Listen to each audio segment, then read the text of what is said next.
மாவட்டம் சின்னமானூரில் தமிழக வெற்றிக் கழக வேட்பாளர் VLI ஜெகநாத் மிஸ்ரா விசில் அடித்து பொதுமக்களிடம் வாக்கு சேகரித்தார். உத்தமபாளையம் தாலுகா சின்னமானூர் பகுதிகளில் வீதி வீதியாக வீடு வீடாக விசில் அடித்து தமிழக வெற்றிக் கழக வேட்பாளர் ஜெகநாத் மிஸ்ரா வாக்கு சேகரித்தார். சின்னமனூரில் தேரடி வீதி பேருந்து நிலையம், அரசு மருத்துவமனை, நடுத்தெரு, முத்தாலம்மன் கோவில் தெரு, உழவர் சந்தை, கரகாட்டக்குளம் உள்ளிட்ட பல்வேறு பகுதிகளில் தமிழக வெற்றிக் கழக வேட்பாளர் VLI ஜெகநாத் மிஸ்ரா தீவிர வாக்கு சேகரிப்பில் ஈடுபட்டு வருகிறார். இதில் சின்னமனூர் நகர தமிழக வெற்றிக் கழக கட்சி நிர்வாகிகள், தொண்டர்கள் பலர் கலந்து கொண்டனர்.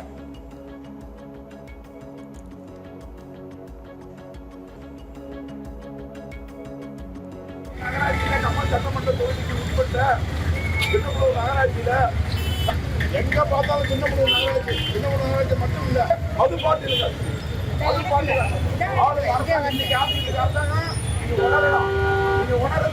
மக்கள் மாற்றி போடுறது முடிவு பண்ணிட்டாங்க. மக்கள் மாற்றத்தை முடிவு பண்ணிட்டாங்க.